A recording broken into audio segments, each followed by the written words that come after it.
नमस्कार, स्वागत है आपका हमारे चैनल झटपट न्यूज में, जहां मैं हूं आपके साथ नेहा। नवादा में हुए जहरीली शराब कांड में जहां एक तरफ विशेष टीम की जांच में जुटी है, वहीं राजनीतिक पार्टियों के प्रतिनिधि मंडल भी नवादा के घटना स्थल का दौरा कर रहे हैं। आज इसी कड़ी में भाकपा माले की जांच टीम नवादा से लौटकर पटना में एक प्रेस कॉन्फ्रेंस के माध्यम से अपनी बात मीडिया के सामने रखी।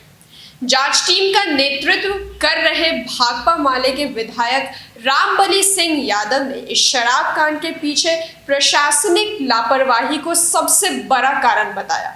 उनका मानना है कि स्थानीय प्रशासन के उदासीनता के कारण ही शराब कांड में मौत का आंकड़ा बढ़ा है।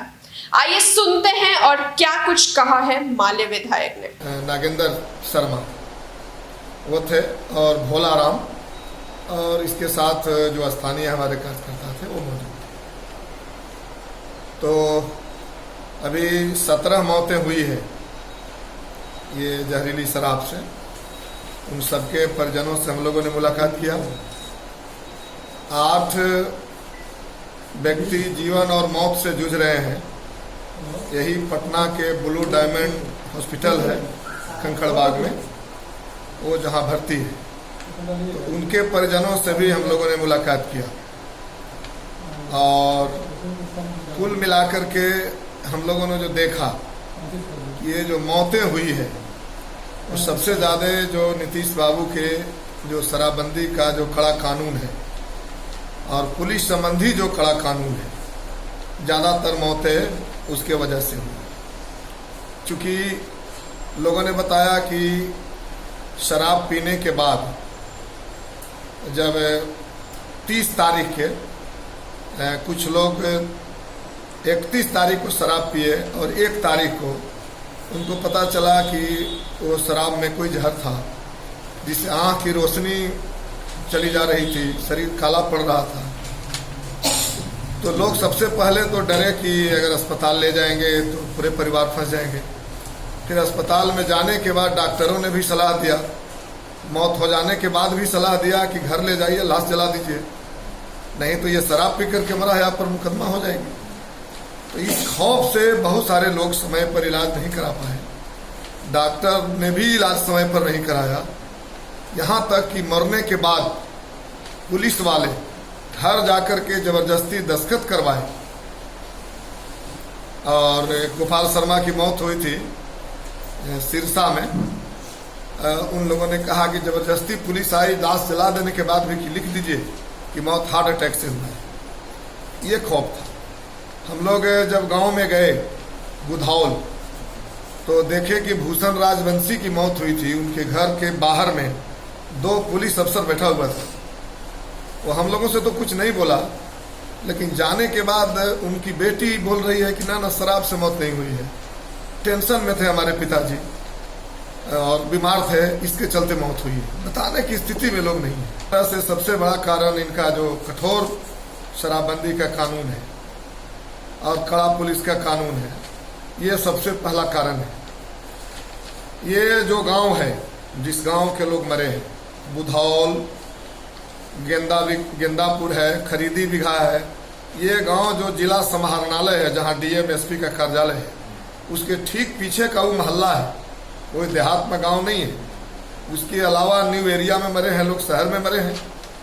और इतना घटना के बाद भी जो प्रशासन है, एक मक्का बेचने वाली, मक्का पकाकर बेचने वाली महिला, दलित महिला को उठाकर जेल में बंद कर दी।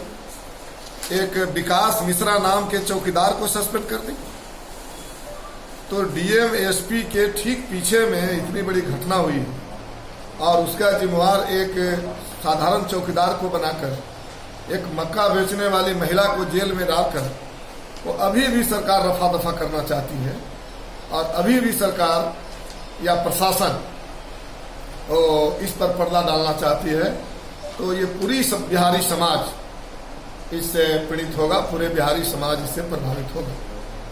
तो हम लोग अब मांग है और हम लोग जो समझते हैं कि कार्रवाई वहाँ के डीएम एसपी पर होनी चाहिए और नीतीश कुमार जी को माफ़ी मांगना चाहिए और उन पीड़ित परिजनों को कम से कम 20-20 लाख रुपया का मुआवजा, एक परिवार को नौकरी, साथ ही अनुमंडल स्तर पर नशा मुक्ति केंद्र खोलना चाहिए। जेल भेज देने से क्या होगा?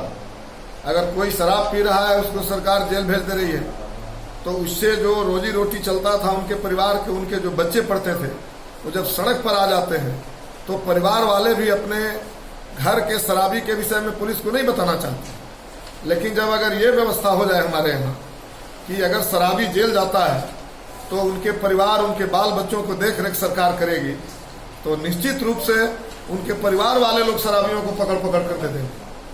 लेकिन ऐसा नहीं करके ये शराब कठोर कानून, कठोर पुलिस कानून के बल पर ये बिहार को चलाना चाह रही है सरकार।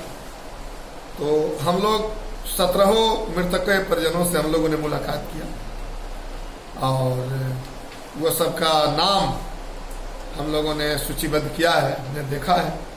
सनोज मिश्रा हैं, वो बैंक में उनके पिताजी काम करते हैं, चपरासी की नौकरी करते हैं।